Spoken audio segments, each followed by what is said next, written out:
Hey everybody, I'm Alan with Bricks and Blocks Gaming, and turn 14 for my 5 Parsecs from Home campaign is about to begin. This sci-fi skirmish game was written by Ivan Sorensen and published by Modifius Entertainment. I'll show a recap story, give the state of my crews, do my pre-game rolls, then get to the bricks and blocks of this battle. While Gibbs renegades destroyed a nest of mutant spiders that Talfo had created, his henchmen Kazi and Central were able to escape from the battle at the secluded jungle base. Assuming they're retreating to Talfo's main ship, Dr. O tells the crew where their enemies are likely docked, but also that the area is protected by anti-aircraft auto turrets. Landing tests out of range of the weaponry, Danik leads the crew to make an assault by foot. However, just as Gibbs renegades near the landing site, Talfo's pilot, Jackal, arrives with a test batch of mutants. The crew would like nothing more than to blow up Talfo's ship, but the threat in front of them is now their main concern. Gibbs renegades have one unknown patron and one unknown rival that has followed them to the red zone planet of Daburu. They have 11 credits and 3 story points.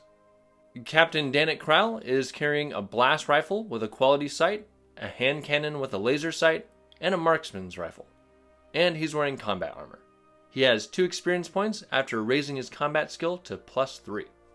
Rhett has his auto rifle with the bipod and seeker sight, a machine pistol, a grapple launcher, a screen generator, he's wearing stealth gear, and had an AI companion implant installed which allows him to roll twice when making a savvy test and select the higher roll.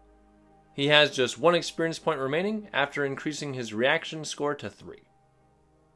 Beldara has 5 experience points and is still carrying her rattle gun with the nanosludge modification, a blast pistol, a blade, a screen generator, and is wearing flex armor. Ugrok used all 10 of his experience points last turn to gain a point of luck, which seemed fitting as he has avoided death a few times this campaign. He's wearing combat armor and is carrying an auto rifle, his shatter axe, and is equipped with a sonic emitter and a concealed blade, which helped him score the first kill of the last battle.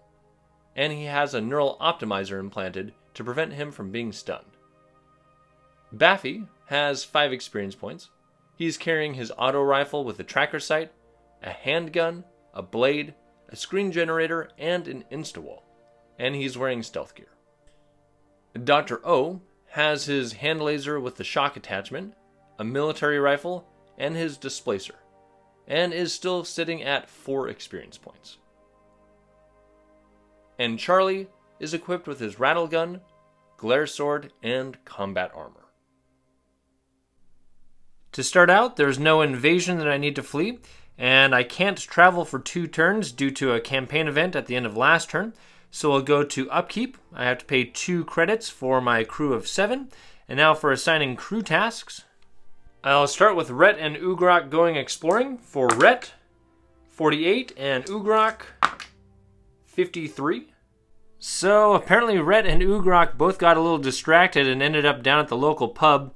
Rhett just got a few drinks, no effect, and Ugrok went gambling. I have to discard an item from either their equipment or my stash. I'll go ahead and discard an old military rifle that actually used to be Ugrok's before he got his auto rifle. And next I'll have Danik and Baffy both go trading, and then I've got a bonus roll that I get to roll up every turn. So for Danik, 67, Baffy, 3, and the bonus roll, 72. Danik's roll of a 67 gets the crew a rumor. Apparently he found somebody to give him some information about Talfo and his team. And then my bonus roll was Army Surplus. I can choose an auto rifle, blast pistol, or glare sword. We'll go ahead and take a glare sword and just give that to Beldara. And then Baffy's roll is something we're probably just going to sell, a low-tech weapon. And that result is a 75. For only being a 10% chance of getting a shotgun, I've rolled up a lot of shotguns in this campaign. So that's probably going to get sold. Next, Dr. O is going to try to repair the damaged shell gun the team got last turn. +3 savvy and +1 for his repair bot, needing a 6. For a total of 6, that is repaired, and I'll give that to Baffy. And the way this weapon works in the Freelancer's book is it has a range of 18 inches, 0 for its damage modifier, and it's an area effect weapon, and that trait has been changed with the Freelancer's book. With it, I just select a target point within the range, and every figure within 2 inches of that point are hit on an unmodified roll of a 4+, or 5+ if the figure is obscured from the blast. At the end of the last turn during character events, I rolled that I found a patron. I think that means they just simply add to my list. It doesn't mean they immediately give me a job. So I'm going to send Beldara to look for a job from this patron. And during crew tasks last turn, Beldara made a useful contact. So on this turn, she gets to add +1 to her roll to find a patron. So one person looking, one current patron, and the bonus gives me a total of +3 to this for a total of 9. And a 6 or higher gives me 2 jobs. One will be from the patron I found last turn, and one will be from a new patron. And lastly, for my crew tasks, I'm going to have Charlie go on a decoy mission to make sure I don't have to fight the unknown rival that I have, and I can instead take a look at these 2 patron missions. So I'll go ahead and roll up both of the jobs I have from patrons. I'll roll up who the patron is, their danger pay, their time frame, then we'll do benefits, hazards, and conditions.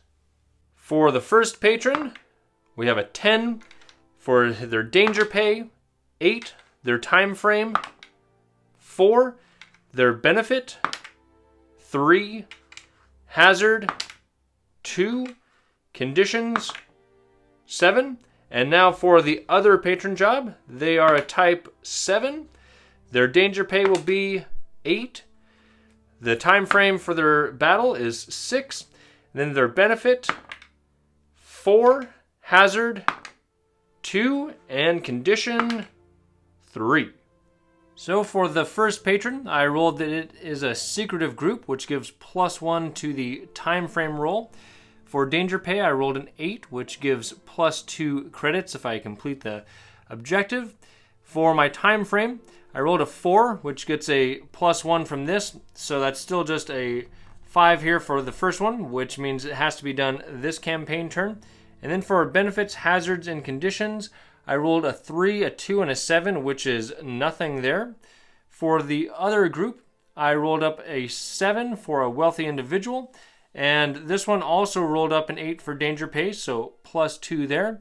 For time frame, they rolled a 6, so it's this campaign turn or the next. And for their benefits, hazards, and conditions, they rolled up a 4, a 2, and a 3, which would give no benefits, hazards, and conditions regardless of what type of patron it was. For my battle selection, I can skip the rival check because Charlie is out as a decoy. And I'm going to go ahead and select the second patron job that I found. That's from the wealthy individual. Next, I'll roll up my deployment condition, 25. For a patron battle, that is no condition. And now for notable sites, 19. And that result for a patron is also nothing. And for the mission objective, 6. And that objective is to secure. And for secure, I must spend 2 consecutive rounds with a crew member within 2 inches of the center of the table, without any enemies around them. Now to determine who my enemy is, starting with the encounter category, 25, and then the specific enemy, 49. So the 25 for a patron is a criminal element, and the 49 gets me Gene Renegades. They have +1 to their numbers. And with red zone battles, I start with a base of 7, so that's going to be a total of 8 of these. They panic on a 1 or 2. They have a speed of 5, just a +0 for their combat skill. They do have a toughness of 4, though, with the cautious AI.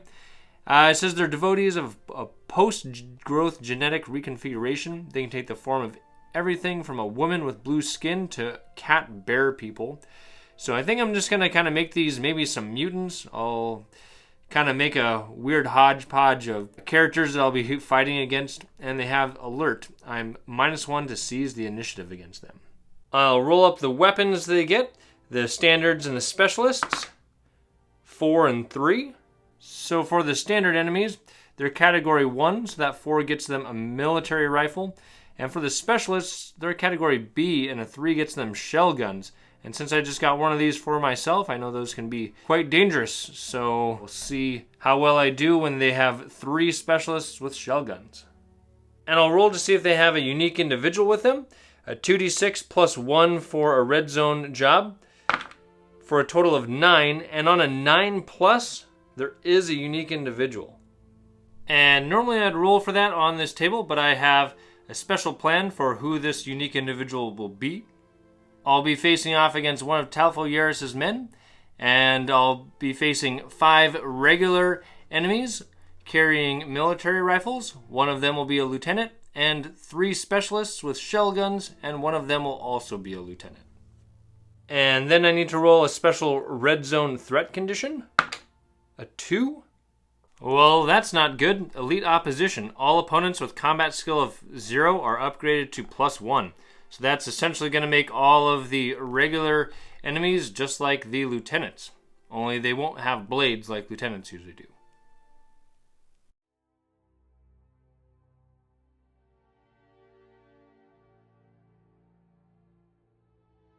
These gene renegades are actually failed experiments that Talfo's team had created before they controlled Galactic Solutions mutation data, as they tried to make their own mutant warriors.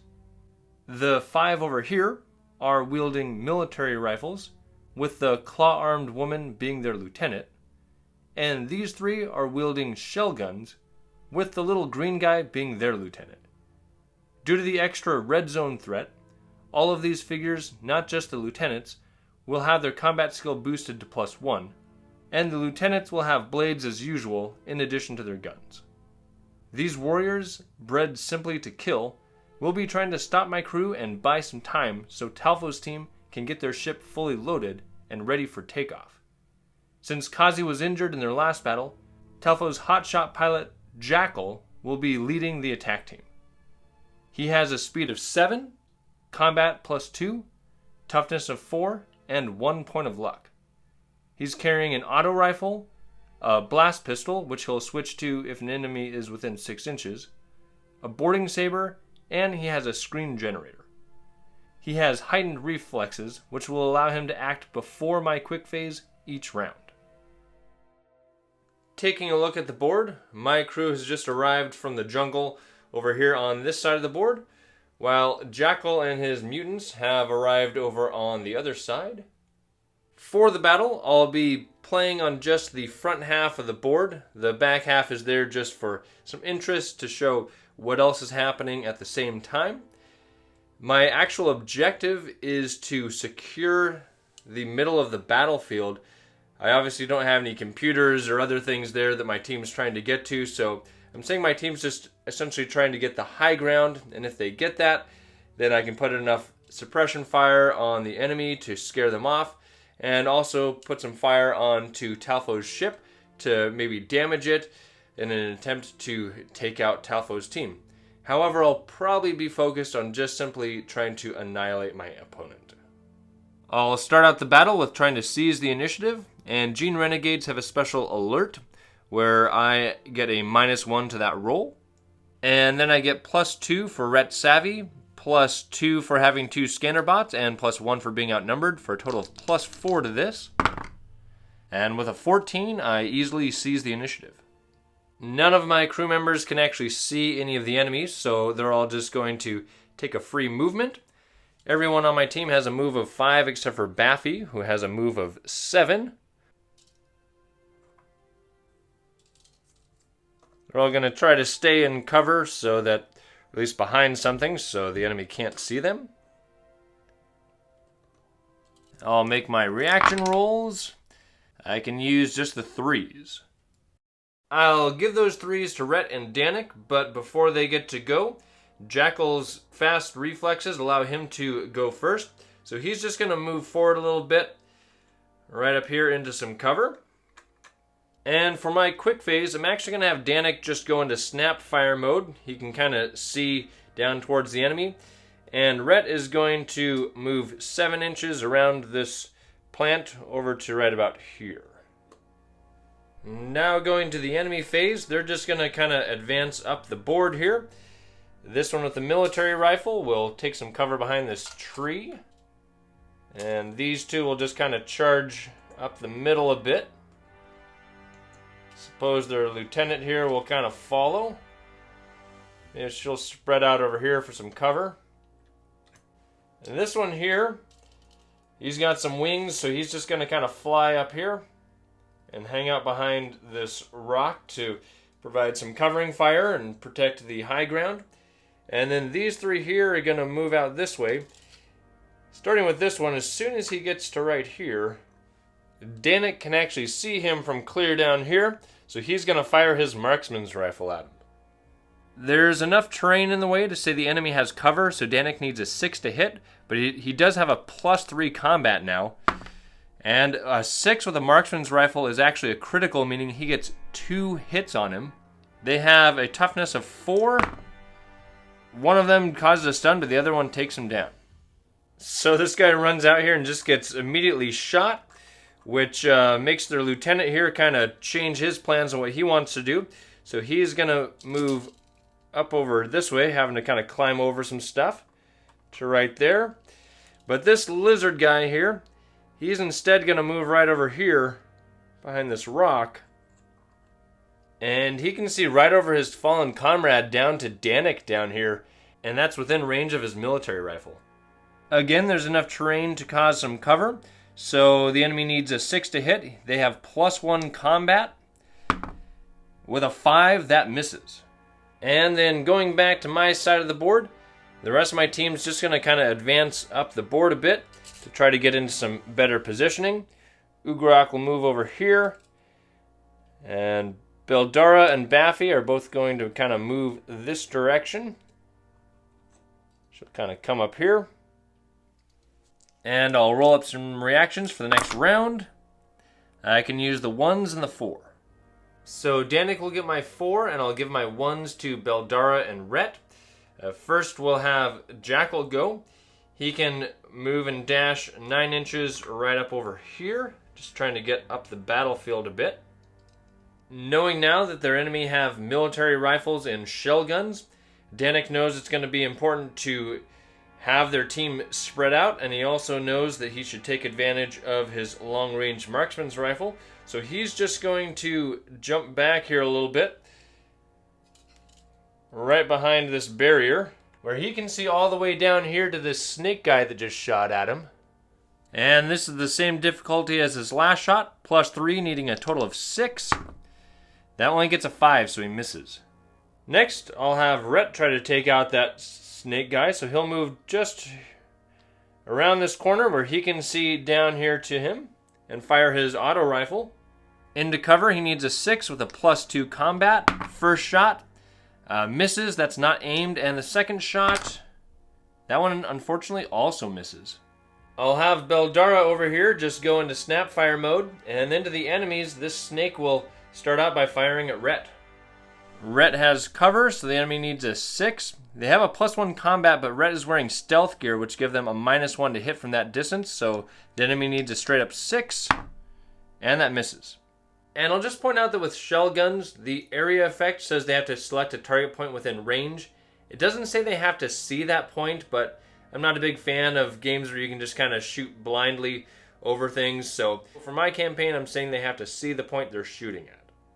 So playing with those rules in mind, this little green guy is going to move right up here behind some cover. And from right there, he can fire 16 inches right here next to Rhett. And with that grenade blowing up right next to him, Rhett does not have cover from this grenade blast. So this is a straight up 4+ to hit. But that misses. And for the rest of the enemies, they're just going to make some movements. This one here is just going to move 5 inches up here. These enemies have the cautious AI, so they don't usually just want to charge into combat. They want to stay in cover, so he's not going to run out to where he can see the enemy unless he still has a chance to shoot that turn. This lieutenant's going to charge up here. And with their cautiousness in mind, this guy is going to stay here, and they'll keep this guy up here guarding the high ground. And then speaking of high ground, Ugrok is going to climb up this structure right over to here. And since enemies can't do snap fire from right there, Ugrok can shoot over at that bug before it has a chance to do anything.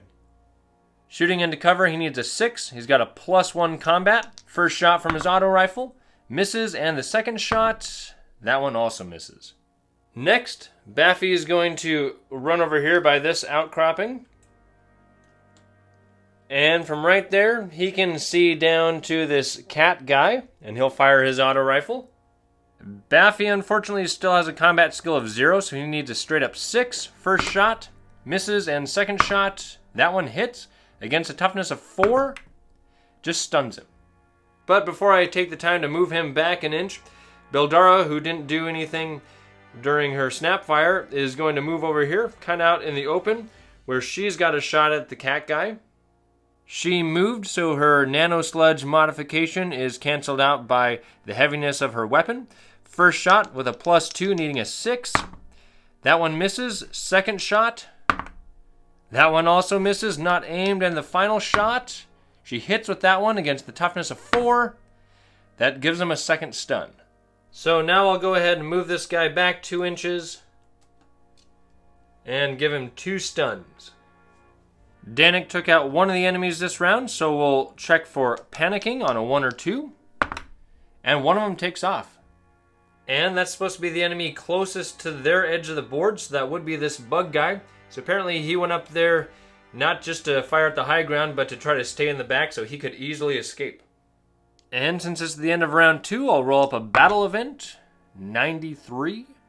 Alright, I found something. Randomly select a crew member, then place a marker 1d6 inches in a random direction from them. And if any crew member moves into contact with it and spends a non-combat action, I get to roll for a loot that I can immediately use. So I'll go Danik, Baffy, Rhett, Beldara, and Ugrok. So that will be next to Ugrok. That will be 5 inches that direction from him. So 5 inches from Ugrok is going to put this right down here behind Rhett, but kind of out in the open. So apparently Ugrok got up there, and from his height he could see something shiny, so he yells down to Rhett about it. And then I'll roll up reactions for the next round. I can use the 1 and 1 of the 4s. So Danik will get my 4 and Baffy will get my 1, but before they go, Jackal with his quick reflexes gets to go, and he is just going to climb up here on a normal movement. You can climb at your normal movement rate, and from right there he's going to fire his auto rifle at Ugrok. Jackal has a +2 combat, and this is wide open, so he only needs a 5. First shot, that one actually misses, and second shot, that one hits against Ugrok's toughness of 5. He defends that, and although Ugrok can't be stunned because of his neural optimizer, he does still get pushed back if he loses combat, and 1 inch is going to push him off of this ledge, and that ledge is 3 inches high, so he's going to suffer fall damage. So falling causes a +0 damage hit, so against Ugrok's toughness of 5, he's fine. And then going to my quick phase, Baffy is just going to go into snapfire mode, but Danik's going to move forward a little bit. He doesn't want to shoot over Rhett's shoulder, so instead he's just going to move a little bit over here. And from right there, he's got a straight shot down here at this little guy behind cover. So with his +3, he needs a total of 6. That hits against the toughness of 4 for this guy. That takes him down. So Danik takes down another shell gun wielding enemy, and then we'll go to the enemy phase where this snake guy is going to try to shoot at Rhett again. Rhett's stealth gear basically negates the enemy's +1 combat, so the enemy needs a straight up 6 to hit, and that misses.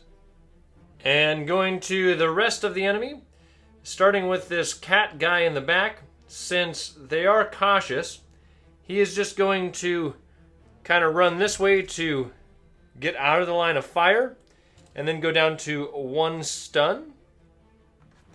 Then this guy here, he's going to move forward to try to fire his shell gun, but as soon as he pops his head out, Baffy's snapfire mode kicks in, and he's going to fire his shell gun at this guy.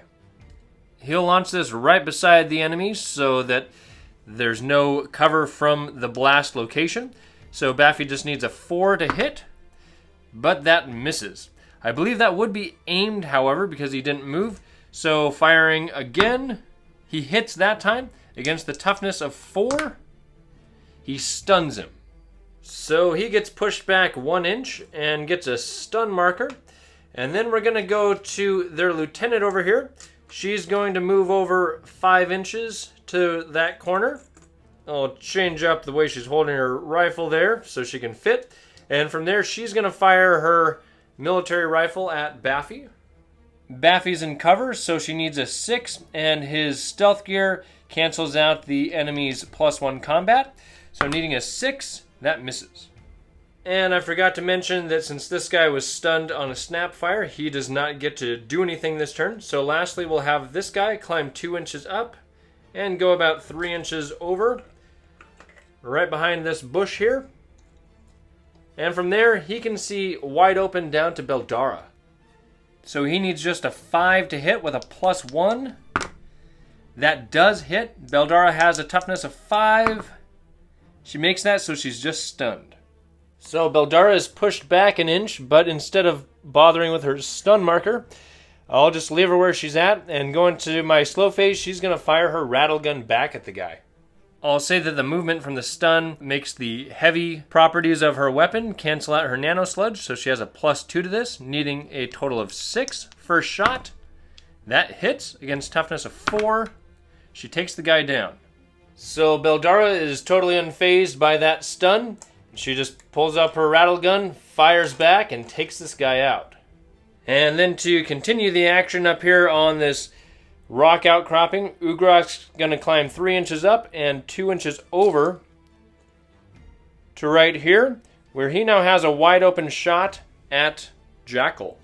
So he needs a 5, and he's got a +1 combat. First shot misses. Second shot, unfortunately, that misses as well. And lastly for my team, Rhett really wants to pick up whatever this is, but he's propped up here with his bipod, so instead he's going to fire down here at this snake guy. He needs a 6, but the bipod, the seeker sight, and his +2 combat give him a total of +4 to this, and it's aimed. First shot. That one obviously hits against the toughness of 4. That just stuns him. He'll fire his second shot. 2 + 4 is 6, so that one hits. Against the toughness of 4, another stun. So bullets just come ricocheting all around this guy. He has to jump back a couple inches. He's got 2 stuns. And now we'll make panic rolls and see if this guy has had enough. Danik and Beldara both took down enemies, so on 1s or 2s, enemies take off. But everybody's sticking around.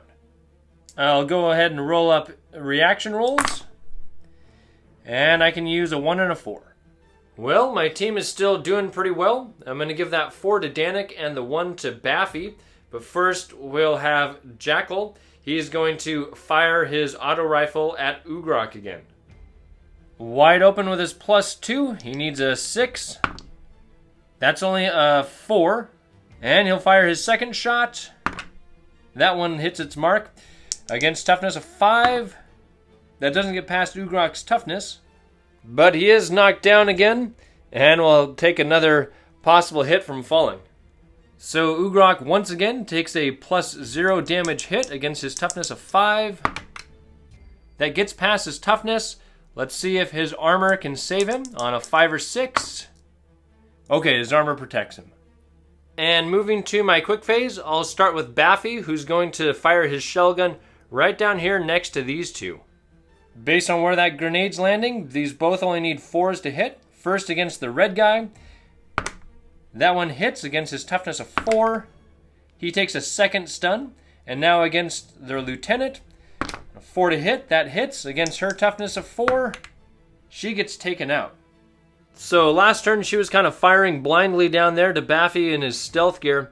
And then all of a sudden a grenade comes out of nowhere, blows up over here. This guy takes some shrapnel, gets moved over, takes another stun. but she takes a direct hit and goes down. And I'm going to choose to just have Danik go into Snapfire mode. He's going to wait to see what the enemies do here. And then this guy here is just going to run up 5 inches to stay in cover and get rid of his stun. And this guy here, while he could probably shoot at Rhett, these guys are cautious, so they want to stay in cover. He's going to move 5 inches over here and go down to 1 stun. And then lastly, this guy here is going to go down to 1 stun. And he's just going to fire his shell gun down here at Baffy next to him. And I don't think Baffy's stealth gear comes into play here against a grenade blast. So this just needs a 4 or higher to hit, but it misses. And now going to my slow phase, I'll start out with Ugrok. And he's going to climb back up here again. But instead of standing next to the edge, he'll go 3 inches up and then 2 inches further in. So he won't get, hopefully, knocked off again. And he's going to fire his auto rifle at Jackal wide open. So he needs a total of 5 with his +1 to hit. First shot hits against a toughness of 4. That gets past his toughness. He does have a screen generator, so he saves on a 5 or 6, which he doesn't. However, he does have a point of luck, so he's going to end up moving 1 inch that direction. And based on the angle the board was originally set at, that means he's going to leap off the side of this right down to here. He goes to 1 stun, but he falls 3 inches, so he might take some more damage. So this is a +0 hit against his toughness of 4. That gets past his toughness, his screen generator, see if that can protect him. So it provides a little force shield around him, and he just ends up taking a 2nd stun from that fall. Next, Rhett is really curious what this item is, so he's going to come over here and use an action to pick up this loot. And I get to immediately find out what this is, starting with the loot category, 84, subcategory, 87, and specifically 63. Well, an 84 is a reward, and there is no subtable with rewards, so the second number I rolled was an 87, so we'll take that to tell us what reward it is. A military ship part. Discount your next ship component by 1d6 plus 2 credits. I'll establish that value now.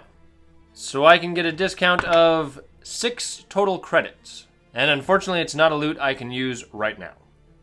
And with this picked up, we'll go to Danik, who's just going to move and dash 7 inches right up behind Rhett. And lastly, we'll have Beldara run 5 inches up here next to Baffy. And she's going to fire her rattle gun at this guy who's in cover. She's got a +2, needing a 6. First shot. That hits against toughness of 4. Causes a 2nd stun. And next shot. That one hits. Toughness of 4. Takes him down. And after a lot of back and forth gunfire and grenade blasts from this area, this guy goes down. Beldara and Baffy both took out enemies this round, so we'll check for panics on 1s or 2s, and one of them takes off. So after nearly being killed, this snake stumbles over here just to see a couple of his buddies get blown to pieces, so he decides he is leaving. And I'll go ahead and roll up a battle event for the end of round 4, 88. Well, this is a bummer, but at least I'm in a pretty good spot right now. A random crew member loses their way and misses the rest of the battle. Remove them from the battlefield. They rejoin afterwards, just looking a bit sheepish. In order, we'll go Danik, Baffy, Rhett, Beldara, then Ugrok. And Danik takes off. So I don't really have a good reason for Danik to suddenly get lost in this battle, especially kind of right in the middle of all my guys. So instead, I'm saying that he came over to help Rhett figure out whatever it was that they'd found. And there's a bunch of hidden parts buried in the ground there. And Danik actually kind of fell into a hole and is kind of stuck there and just told Rhett to continue the battle. And Danik will just take a little while to get out of there. And even with Danik being out for the rest of the battle, my team's in pretty good shape here. There's just one more of these regular enemies left. And Jackal has already used up his point of luck and is sitting at 2 stuns. So we'll see what happens here as we move to the next round. So just 4 reaction rolls now, and I can use just the 3. So the 3 can go to Rhett or Baffy. I'll give that to Baffy. But before he goes, Jackal is just going to move. He's just going to kind of move under this overhang and go down to 1 stun. And we'll go to Baffy. And he is just going to move and dash 9 inches, which will get him way up over here. And now to the enemy phase, this cat guy is going to climb up here 3 inches and move up about 2 inches and fire at Ugrok wide open. He needs a 5 and he's got a +1 combat. That misses and it's not aimed. Now we'll go to my slow phase, and I'll remember this battle that Kieran have to charge into brawls if they're within a normal movement distance. So that is what Ugrok is going to do. So this enemy does not have a blade or pistol, so he gets just his +1 combat. Ugrok gets his +1 combat +2 for carrying his melee weapon, and he gets his 2 dice. So we've got a total of 9 against 4, and since that's a 6, that causes an additional hit. So against a toughness of 4, one of those takes him down. And actually with the +3 damage of that weapon, they both take him down. So Ugrok cleaves this guy into pieces, and the body just falls down here right in front of Jackal. And then to finish up my slow phase, Rhett is going to move and dash 7 inches over here, staying out of view of Jackal. And then Beldara on the other side of the battlefield is going to move and dash 7 inches right up over here. And unique individuals won't panic, so we'll go to the next round with reaction rolls. I can use just the 1. And actually with just Jackal left, I don't even need to worry about reaction rolls because he's going to go before my entire team. But since he has a stun, all he can really do is just try to tuck further back into this corner to try to gain some protection. Then we'll go to my turn. I'm going to have Rhett. He is going to move 5 inches over here. He's going to be out in the open, but so is Jackal, and he's going to pull out his machine pistol. Pistols get a +1 to hit from that distance, and he has a +2 combat, so a total of +3, needing a 5. That hits against toughness of 4. That gets past his toughness. He does have an armor save of 5 or higher with his screen generator, but that gets past it and takes him out. So while Jackal is trying to process the sight of the mangled body of his comrade that fell in front of him, Rhett runs around the corner firing his machine pistol, but Jackal is able to dive into a hidden cave with a tunnel system that allows him to get to his ship and help Talfo and his crew escape.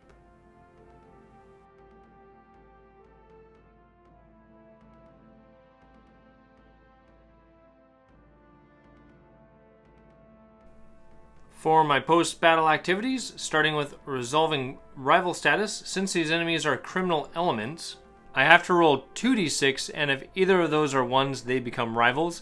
And also, I forgot to roll this at the beginning of the battle, but if I win the battle, I get to roll a 1d6, and on a 1 to 3, I get that many bonus credits for holding the field. I'll determine the rival status. On 1s, they become rivals, which they don't.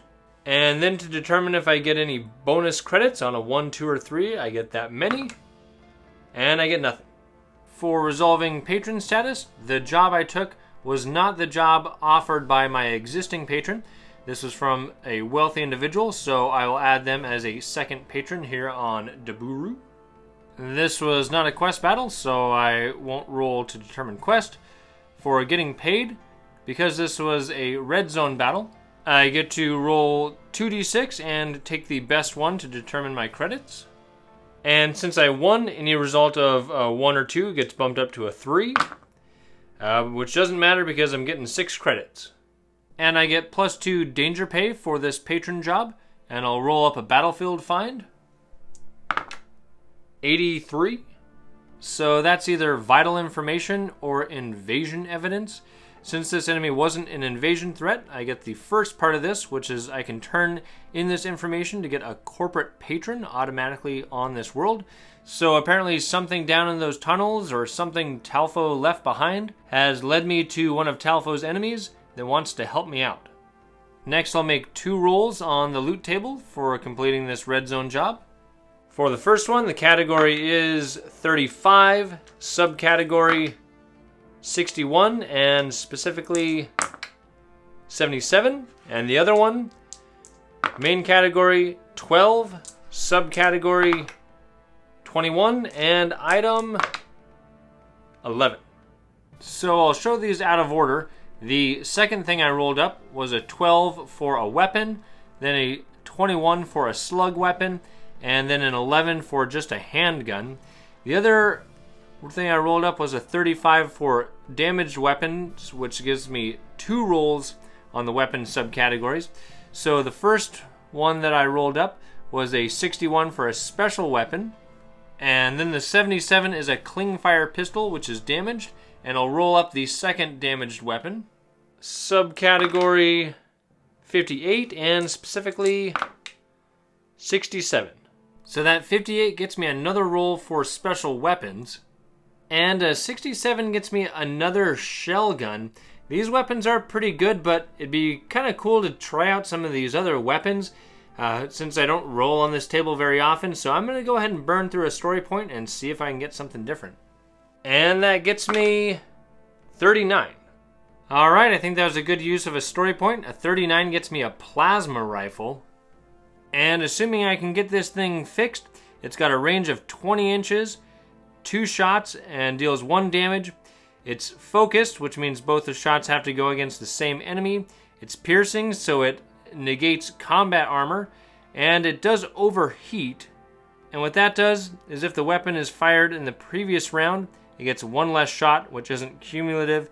So if I just keep firing it every round, I'll only have 1 shot after that first round.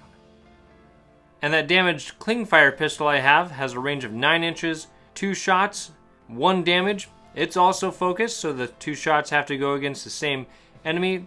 And I'll point out that it doesn't count as a pistol, so it takes a normal weapon slot, and it has the burn characteristic.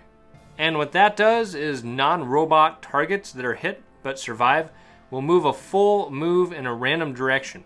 So basically, if they're hit with this, they're going to catch on fire, so they have to run around or roll around to put the flames out. Since I have no survival rolls to make, we'll go to experience points, and I'll point out that characters survive if they don't become a casualty. Danik left the battlefield, he didn't become a casualty, and he left after the first 2 rounds, so he gains experience points as normal. He was the first character to inflict a casualty, and everybody on my team survived and won, so they gain 3 experience points for that. And everybody gains +1 bonus for completing a red zone mission. And then Rhett was the one that took out Jackal there at the end, so he gains a bonus experience point. For spending my points, I'm going to have Ugrok spend 5 to increase his speed up to 6, so that he's more likely to be faster than his enemies to gain the full bonus from his weapon. And then for Danik, I'm also going to spend 5 of his experience points to raise his speed up to 6.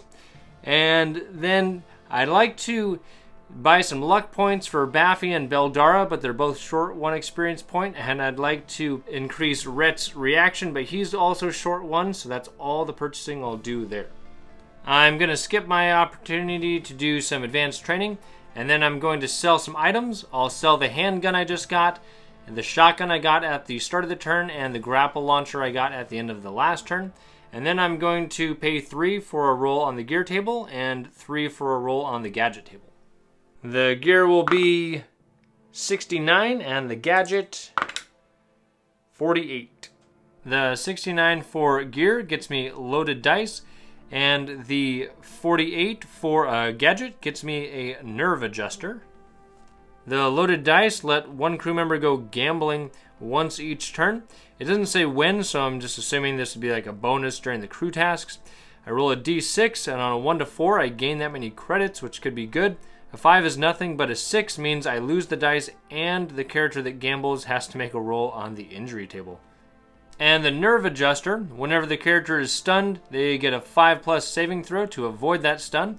So it's not quite as good as the neural optimizer that Ugrok has, but it'll be useful nonetheless. And that is an implant. And next I'll roll up a campaign event, 32. Well, I'm probably not going to be doing any quests as I plan to wrap up my campaign here in the next few turns, but I gain a second quest rumor.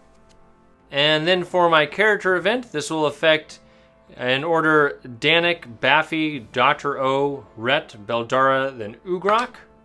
That is Beldara, and her event is 46. Well, I wish I could go back and spend some experience points right now because she just spent some extra time exercising and gains 2 bonus experience points. If you're watching these videos as they release, there will be about a 2 to 3 week break until my next battle as the crew prepares to track down Talfo. And at this point, it looks like there will be 4 more battles for my campaign. While you're waiting for the next video, feel free to check out some of my other content. I'm Alan with Bricks and Blocks Gaming. Thanks for watching and play well.